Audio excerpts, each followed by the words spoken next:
Bonsoir Vissay. Salut. Alors, comment allez-vous? Super bien. Super bien. Ce soir, on est là pour parler de votre nouveau single. D'abord, j'aimerais bien qu'on retourne en arrière, qu'on parle un peu de vous. J'entends.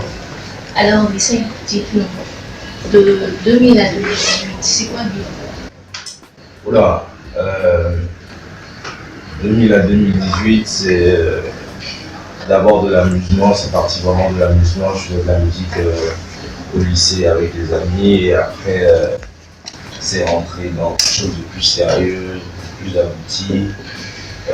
C'est la signature à un label, c'est l'évolution d'un artiste à part entière et puis aujourd'hui, c'est moi. Comment définissez-vous alors aujourd'hui votre musique? Alors, je fais de la musique. Voilà, je ne peux pas dire que je fais que du rap, que je fais du R&B ou bien que je fais de la musique en général. Donc, j'aime pas quand les gens disent que je suis juste un rappeur. Je fais de la musique, j'aime tous les types de musique, j'écoute différents types de musique.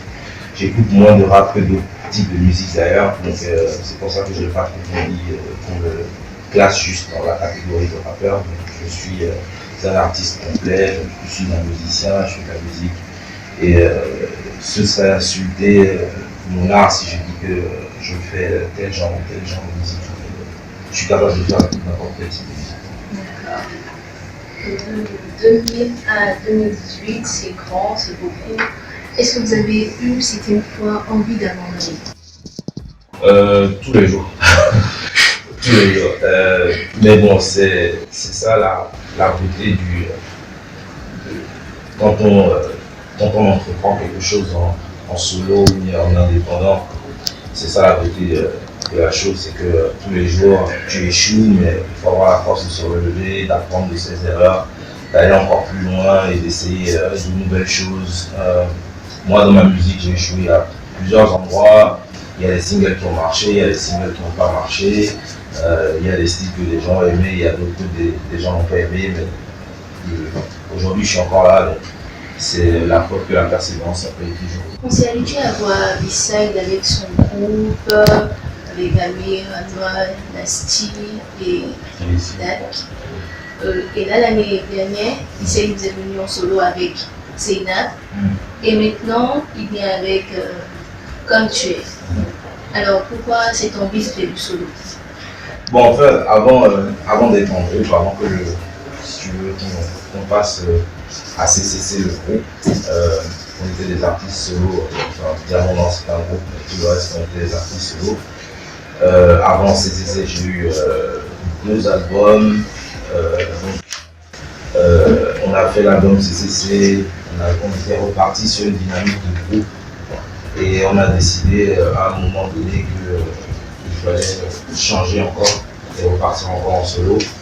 Et si tu veux, le challenge de pouvoir faire de la musique tout seul et de pouvoir plus s'exprimer sur toute une chanson, ça manquait aussi aux fans de voir Nasty seul, Amir seul, Vissay seul, Vissay seul. Ça manquait beaucoup aux fans, donc on a décidé de faire ça. Et moi j'ai fait Alobam parce que j'ai lancé Alobam parce que c'était le premier single de mon prochain album.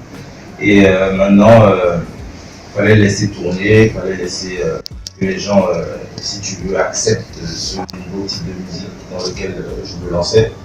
Et là maintenant il y a Comme tu es qui est un peu dans la lignée d'Alobam mais qui est encore beaucoup plus mélodieux. C'est beaucoup plus... c'est une chanson de love, c'est que du chant en fait, donc c'est même pas de rap, c'est que du chant. Mais j'aimerais savoir, comment est né Alobam? Alors, Alobam, c'est, si je me rappelle bien, j'ai eu l'instru. Déjà, Alobam, c'est une chanson qui date d'au moins 3 ans, donc beaucoup de gens pensent que c'est nouveau, mais c'est une chanson qui date de très longtemps. J'ai eu l'instru et j'avais déjà fait un refrain, j'avais posé un refrain dessus et la chanson devait s'appeler Pour mon king. Et je voulais une voix féminine qui chante pour mon king et que j'allais rappeler sur les couplets. Et je suis rentré dans le bureau d'Amir et on écoutait si tu veux, les bouches, l'esquisse de la chanson. Et tout de suite il m'a dit les tambours africains, ça lui fait penser à Zénab. Et j'ai dit ok, ben, je vais appeler Zénab. Donc j'ai appelé Zénab et elle était même pas là, elle était au Nigeria. Donc elle m'a dit envoie-moi la chanson par WhatsApp et je lui ai envoyé la chanson par WhatsApp. Elle m'a dit je te reviens. Et elle est revenue 2 jours plus tard et elle m'a appelé, elle me demandait où est-ce que j'étais. Et comme par hasard, j'étais au studio. Elle est revenue au studio, elle a posé la chanson et puis on a fait la chanson. Et puis voilà. Alors, pourquoi Comme tu es? Pourquoi ce titre? Comme tu es, c'est une chanson, comme je dis, c'est une chanson de love. La chanson normalement devait s'appeler Je t'aime comme tu es. Mais c'est une chanson où je parle pas forcément d'une personne en particulier, c'est pas une chanson qui est indexée à une personne, mais c'est une chanson vraiment d'amour où je dis à une femme que je l'aime comme elle est en fait, c'est-à-dire qu'elle soit avec du maquillage ou pas, qu'elle ait des boutons, qu'elle soit de mauvaise humeur, ou peu importe.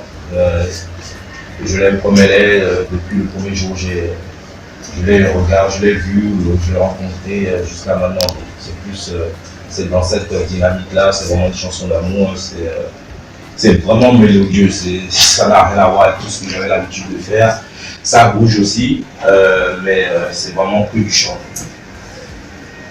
Est-ce que l'album a ajouté du stress, la pression au travail qui s'est fait sur Comme tu es? Non, pas vraiment. En fait, je ne veux pas dire que c'était du stress, c'est plus trouver une ligne conductrice à mon projet, vu que je sortais un album, donc il fallait vraiment trouver une ligne conductrice à mon projet. J'avais déjà fait un album qui était là, qui était vraiment un album de rap. Et quand j'ai ajouté l'album, je voulais faire quelque chose de beaucoup plus chanté, de beaucoup plus afro, de beaucoup plus accessible à la masse, parce que ça faisait partie aussi des reproches qu'on avait dans le CCC.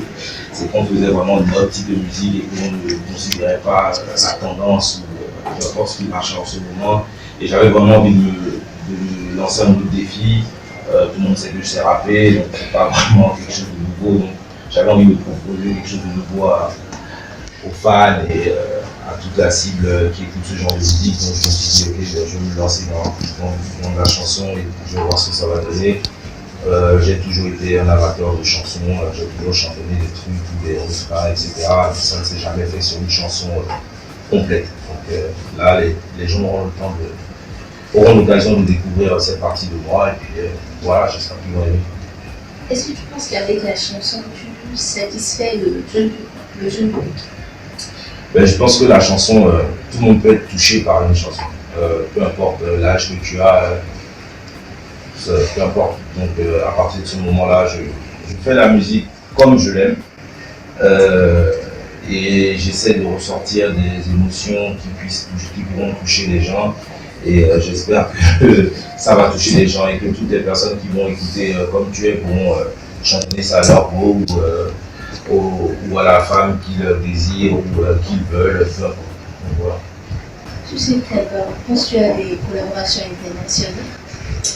Alors, sur cet album, j'ai déjà 3 personnes qui sont sur cet album. Je ne peux pas citer encore parce que j'ai beaucoup de chansons, je n'ai pas encore choisi. Non, je ne peux pas citer. J'ai pas encore choisi toutes les chansons de l'album. Donc, des chansons pourraient sauter, etc. Il y a des autorisations encore à avoir avec les labels de chacun, etc. Donc, j'ai 3 chansons. Je dois partir bientôt au Nigeria pour poser une nouvelle chanson avec une artiste que beaucoup de gens aiment. Et j'espère que ça va se faire, on croise les doigts. Et puis, voilà quoi. Dis-moi, quel regard porter sur la musique béninoise, le rap, tout ce qui se fait? Je pense que la musique béninoise se renouvelle. Je pense qu'il y a une nouvelle génération qui s'installe, qui a son style, qui apporte quelque chose de frais. Et nous aussi qui nous met une certaine pression, donc ça nous permet de travailler encore plus parce qu'on a fait quoi? On a fait presque 10 ans sans avoir vraiment de personnes qui tapent à la porte derrière. Donc c'est pas qu'on se retrouve sur nos lauriers, mais c'est pas pareil quand il y a de la compétition derrière. Et nous, ça nous permet de se renouveler, d'apprendre de nouvelles choses sur nous-mêmes, sur l'art aussi, sur la musique en général. Donc ça permet aussi de toucher à différents styles comme là maintenant.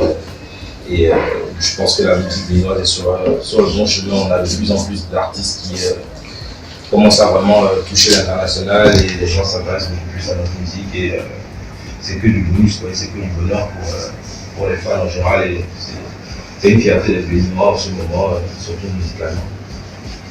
Alors, tu fais du rap, je t'ai connu en tant que rappeur. Dis-moi, est-ce que le rap, c'est le domaine de la musique le plus inventif? Alors, le plus inventif, le domaine de la musique le plus inventif, je suis pas sûr. Parce que la musique c'est tellement vaste, il n'y a pas tellement de genres de musique dans le monde entier que ce serait un succès, sauf de dire que juste les rappeurs sont les plus inventifs. Je dirais, il y a beaucoup de jeux de mots dans le rap, il y a beaucoup de punchlines comme on dit, il y a ce qu'on appelle le double entendre, c'est le triple entendre. Si je dois dire négativement où est-ce que j'ai été touché le plus, c'est le décès de mon père. Je pense que beaucoup de gens sont au courant de ça, ça m'a vraiment touché, ça a affecté ma musique, ça m'a affecté moi-même, ça a affecté la joie de vivre, peu importe, ça a duré un bon moment. Ça a failli tourner à la dépression, mais Dieu merci, je suis remonté, parce que j'ai oublié, mais je réussis de plus en plus à vivre avec. Mais les côtés positifs, je veux dire, ce serait, si tu veux, tous les gens, en général, on prend les gens, on ne se rend pas compte de l'importance de certaines personnes dans nos vies jusqu'à ce qu'on ait vraiment besoin d'eux et qu'il y ait certaines personnes qui vraiment soient là pour vous et qu'il y en a d'autres aussi vous pensez qui seraient là pour vous et qui n'y sont pas. Et donc je pense que positivement c'est tout ça, c'est que je me suis rendu compte que j'avais vraiment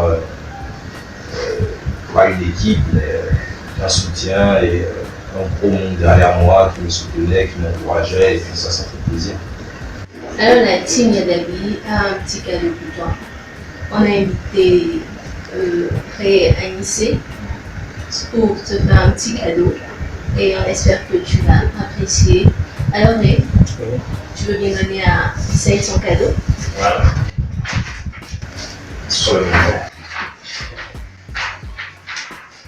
Ça me ressemble. C'est ça. Ouais.